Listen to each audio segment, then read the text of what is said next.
Kannur Anjarakandy dental കോളേജിലെ വിദ്യാർത്ഥി RL Nitin രാജിന്റെ മരണം വലിയ വിവാദങ്ങൾ ഉയർത്തിയ സംഭവമാണ്. അതിൽ ആരോപണ വിധേയനായ ആളുകളിൽ ഒരാളായിരുന്നു ഡോക്ടർ റാം മുൻകൂർ ജാമ്യാപേക്ഷ ഹൈക്കോടതിയിൽ നൽകിയിരുന്നു. ആ ജാമ്യാപേക്ഷയിൽ ഹൈക്കോടതി വിധി പറയാൻ വേണ്ടി മാറ്റിയിരിക്കുന്നു എന്നതാണ് ഇപ്പോൾ വരുന്ന വിവരം. BDS വിദ്യാർത്ഥി നിതിൻ രാജിന്റെ മരണം വലിയ രാഷ്ട്രീയ വിവാദങ്ങൾ കൂടി ഉയർത്തിയ സംഭവമായിരുന്നു. ഇതിൽ പ്രതി ചേർക്കപ്പെട്ട നിതിൻ റാമിന്റെ ഹർജിയാണ് വിധി പറയാൻ വേണ്ടി മാറ്റിയിരിക്കുന്നത്.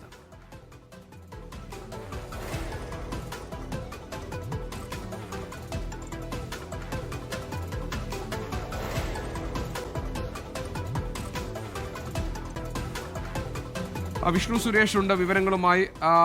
വിഷ്ണു, ഈ അനാട്ടമി വിഭാഗത്തിന്റെ മേധാവിയായിരുന്ന ഡോക്ടർ MK റാം, അദ്ദേഹത്തിന്റെ ഈ മുൻകൂർ ജാമ്യാപേക്ഷയാണ് ഇപ്പോൾ കോടതി വിധി പറയാൻ വേണ്ടി മാറ്റിയിരിക്കുന്നത്. എന്താണ് വിവരങ്ങൾ?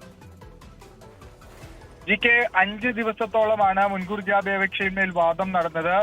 റാമാകട്ടെ വ്യക്തമാക്കുന്നത് ഇത് ഫിനാൻഷ്യൽ, അതായത് ഈ നിതിൻ രാജിന് ചില സാമ്പത്തിക പ്രശ്നങ്ങൾ ഉണ്ടായിരുന്നു. ഓൺലൈൻ വായ്പ അടക്കം എടുത്തിട്ടുണ്ട്. അതിൽ നിന്നുള്ള ഭീഷണിയെ തുടർന്ന് ആത്മഹത്യ ചെയ്തു. തന്റെ പേര് ഇതിലേക്ക് വലിച്ചിഴച്ചതാണ്. താൻ നിതിൻ രാജിനെ ആത്മഹത്യയിലേക്ക് തള്ളിവിടുന്ന തരത്തിലൊന്നും ചെയ്തിട്ടില്ല തുടങ്ങിയ കാര്യങ്ങളാണ് അദ്ദേഹം കോടതിയിൽ അദ്ദേഹത്തിന് വേണ്ടി ഹാജരായ അഭിഭാഷകൻ വാദിച്ചത്.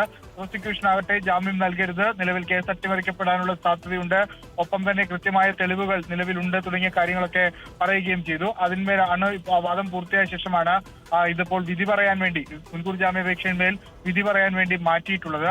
ഒപ്പം മാധ്യമങ്ങൾ തന്നെ വേട്ടയാടുന്നു എന്ന് ജസ്റ്റിസ് റാമിന്റെ അഭിഭാഷകൻ കോടതിയിൽ പറഞ്ഞിരുന്നു. പക്ഷേ കോടതി വളരെ എടുത്ത നിലപാട്, മാധ്യമങ്ങൾ അവരെ കുറ്റപ്പെടുത്തിയിട്ട് കാര്യമില്ല, അവർ കൃത്യമായ ഇടപെടലുകൾ കോടതിയിൽ പൊതുമധ്യത്തിൽ നടത്തുന്നുണ്ടല്ലോ, സാമൂഹ്യ ഇടപെടൽ നടത്തുന്നുണ്ടല്ലോ, ചില ഇടങ്ങളിലൊക്കെ പ്രശ്നങ്ങൾ ഉണ്ടാകും, അതിപ്പോൾ എല്ലാ മേഖലയിലും ഇല്ലേ തുടങ്ങിയ ഒരു പരാമർശവും നിരീക്ഷണവും കൂടി കോടതിയുടെ ഭാഗത്തുനിന്ന് ഈ ഹർജി പരിഗണിക്കുന്ന ഘട്ടത്തിൽ ഉണ്ടായി.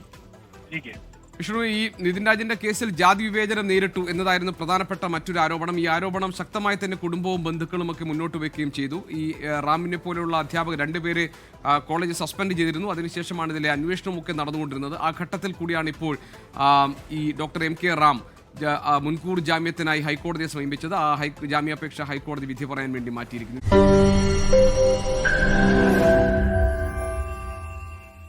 ലോകത്തെവിടെയായാലും ഏത് സമയത്തും 24 വാർത്തകളും ഓഗ്മെന്റഡ് റിയാലിറ്റി പാക്കേജുകളും എക്സ്പ്ലെയിനറുകളും വിശദമായി കാണാൻ ഞങ്ങളുടെ YouTube ചാനൽ നിങ്ങൾക്ക് സബ്സ്ക്രൈബ് ചെയ്യാം.